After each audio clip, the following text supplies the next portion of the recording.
When you first are getting your credit score at 18, it is based on these factors: your zip code, where you were raised, if your parents were college educated, and if they owned or rented their home. And if you don't have those three things, you don't check those if you don't check those boxes, you automatically start hundreds of points lower than the same person, same age, same everything, but the different zip code, and their family owned a home. Nice. Seems like a terrible way to do it.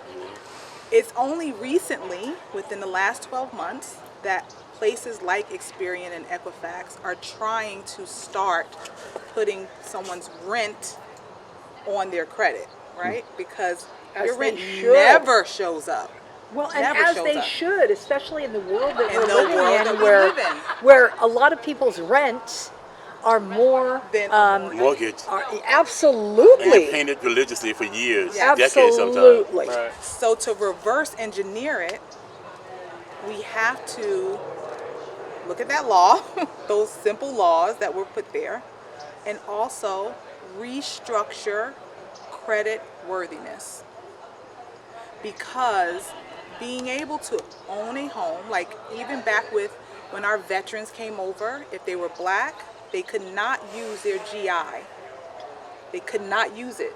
So even their white male counterparts that were in the war with them, when they came over, they could get a house and have it backed by FHA, and the black veterans could not use it at all. So that's why when you look at, in LA, you look at the highest number of homeless, it is black seniors. It is black, that's the highest number inside of there. And it is because they were never able to own a home.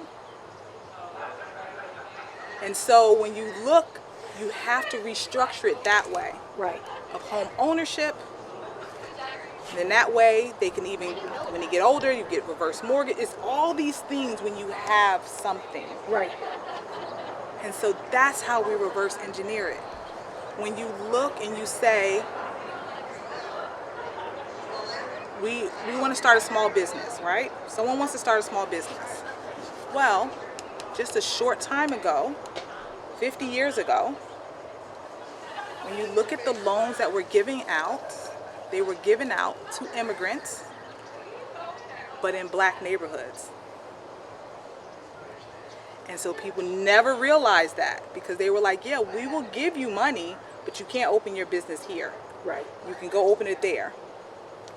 But a black person wanting to open a business couldn't get the loan. Certain banks, they weren't even allowed through the door. You couldn't even go through the door. It really hasn't. It really hasn't. And that's why I said it's a system. It's this thing. It's this thing. Mm-hmm. And so I again say that's none of our faults here. But when we sit there and we listen to people now, the highest rate of opening small businesses right now are black women. The Small Business Administration put that out last year. Yes. From that notice, do you know that there's a whole group of people who are putting in lawsuits for people giving grants to black women? Yes. How do you mean? So people have started Fearless Fund. There's the one called the Fearless Fund. Suing because they're saying grants? They're saying that they set it up and it's a discriminatory thing, and they're giving it out to just black women. And so that's discrimination, but they had to wait for that lawsuit. They had to wait for affirmative action to be struck down for them to be able to put their lawsuit in now. And their ultimate goal is to make sure that we don't even have any more HBCUs. Like, that's their long picture. But if you look at this system and you say, wow, why is someone able to even bring a case up? Like, the amount of money that they were giving out, $10,000 loans so people can open their businesses, has halted now. The freedom of having a small business, Jamie, you go over the chamber, you know how that changes people's lives, of having access to starting a small business and having that freedom and building out their credit and keep going and providing for their family. So that's how we reverse engineer it, is we say, this is what happened, these were the laws, we can see in the numbers, because, like my husband and other people say, like, men lie, women lie, numbers don't. You can see in the numbers right away that the largest proportion of our homeless are black seniors. Okay, we see that. So you have to reverse engineer that and correct that issue right there. Then, back when Reagan closed down all of our mental health hospitals, you saw the epidemic that happened. Absolutely. Skid Row. It was a block. It was a block. It was a block. And they put cement pillars. It was a block. On purpose. The governor, they put cement pillars so no one could leave, and the ambulance would just drop off the mentally ill, right, and keep going. And then it just started growing. So that was an actual system. So what do? You reopen those hospitals. You put funds into that, especially with our schools. Now our schools, just what Reagan did, just this one little caveat. There was a law passed that said for our special education children, our SPED children, which is special needs and gifted, so people don't understand, it's special education. The federal government will pay this large chunk of the care funding. And they've paid maybe 9 to 12% on the high.